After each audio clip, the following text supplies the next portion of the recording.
Hit Radio, l'essentiel de l'actualité.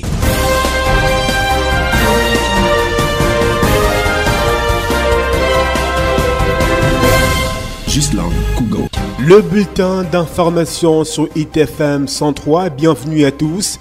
Affaire Mida à l'entame, le procès contre les responsables de la mission d'intégration pour le développement de l'Afrique. Mida est ouvert au tribunal de grande instance du Foundi à Yaoundé.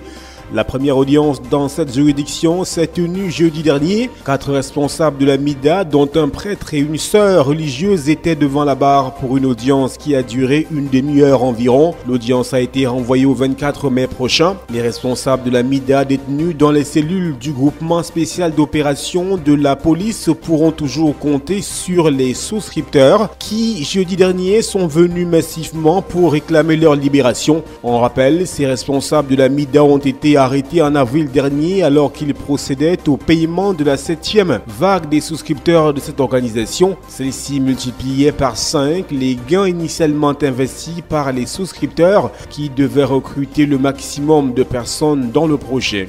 Média, le président du Conseil national de la communication CNC rappelle les médias à l'ordre dans le traitement de la crise anglophone. Dans un communiqué publié jeudi dernier, Peter Essoka constate avec regret que dans leur production médiatique, notamment sur la crise en cours dans les régions anglophones, nord-ouest et sud-ouest, certains médias en violation des règles d'éthique et de déontologie ont choisi d'inciter l'opinion à la violence et à la haine. Pour rappel, le Cameroun connaît de vives tensions dans le nord-ouest et le sud-ouest depuis fin 2016. Au début des révolutions, des avocats et certains enseignants dénonçaient la francophonisation du système judiciaire et scolaire anglophone. De violents affrontements ont souvent eu lieu, provoquant plusieurs morts et des déplacés. De 7204 réfugiés camerounais en décembre 2017, le HCR dénombre désormais 10 000 personnes fuyant les violences dans les zones anglophones du Cameroun vers le Nigeria voisin.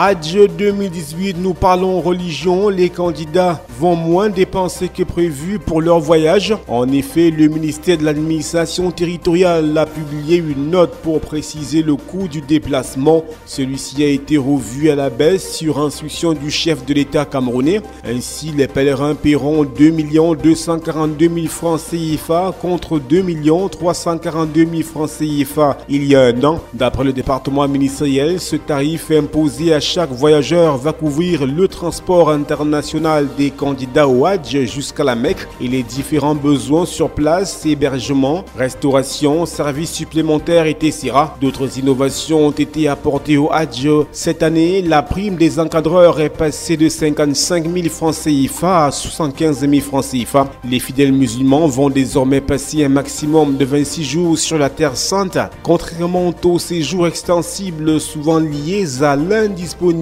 des avions. Outre ces mesures, le président de la République a décidé d'offrir un package de 7600 valises aux pèlerins du Hadj 2018.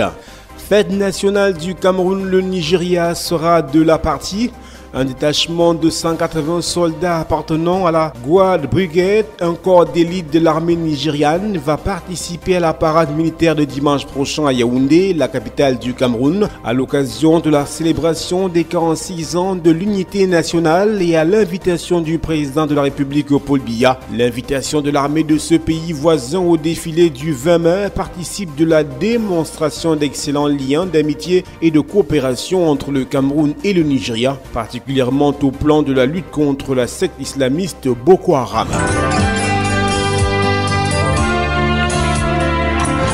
L'actualité internationale. Armes chimiques en Syrie, la France gèle les avoirs de 9 entreprises et de 3 personnes soupçonnées d'alimenter le programme syrien d'armes chimiques. Dans un communiqué, les ministres français des Affaires étrangères et de l'économie et des finances ont annoncé le gel des avoirs de 9 entreprises domiciliées pour la plupart en Syrie et au Liban et de 3 personnes dont 2 ressortissants syriens et une personne née au Liban. La France les soupçonne d'alimenter le programme syrien d'armes chimiques. Les avoirs de ces entités et personnes sont gelés pour 6 mois à compter du 18 mai. Déjà en janvier dernier, la France avait gelé les avoirs de 25 entités pour les mêmes raisons. Crise syrienne, Vladimir Poutine félicite Bachar al-Assad. Le président russe a estimé jeudi dernier, lors d'une rare rencontre avec son allié syrien à Sochi, qu'il était temps d'accélérer le processus politique en Syrie. C'était la première rencontre entre les deux alliés depuis une courte entrevue en décembre dernier sur la base russe de Maymim en Syrie, à l'issue de laquelle Vladimir Poutine avait annoncé le retrait d'une partie du contingent militaire russe déployé dans le pays. Cette rencontre vient conforter le président syrien au nid des Occidentaux comme maître du jeu dans son pays, alors que Vladimir Poutine reçoit Angela Merkel, leur premier tête-à-tête depuis un an, qui est notamment consacré à la crise syrienne, puis la semaine prochaine Emmanuel Macron. Et puis terrorisme, les États-Unis ont inscrit mercredi dernier le groupe État islamique dans le Grand Sahara sur la liste noire des groupes terroristes. Son émir Adnan Abou Walid al-Sahraoui est quant à lui classé terroriste mondial par le département d'État américain. Âgé d'une quarantaine d'années, ce natif de l'Ayoun au Sahara occidental est un ancien fondateur du Mujao, ancien lieutenant du djihadiste Mokhtar Belmokhtar et ancien membre du conseil de la Shura d'Al-Marabitoun. Aujourd'hui en dissidence avec ses anciens compagnons d'Al-Qaïda au Maghreb islamique, Adnan Abou Walid al-Sahraoui a prêté allégeance en 2015 au groupe État islamique, une allégeance officiellement acceptée par l'organisation terroriste irakienne en 2016 sous le nom d'État islamique dans le Grand Sahara. Forte de plusieurs centaines de combattants, cette franchise sahélienne de l'État islamique a depuis revendiqué de nombreuses attaques dans le triangle frontalier entre Mali, Burkina et Niger. Voilà madame, monsieur, c'est la fin de ce bulletin d'information sur ITFM 103. Restez en compagnie de nos programmes qui se poursuivent. Excellent week-end à toutes et à tous. Hit Radio.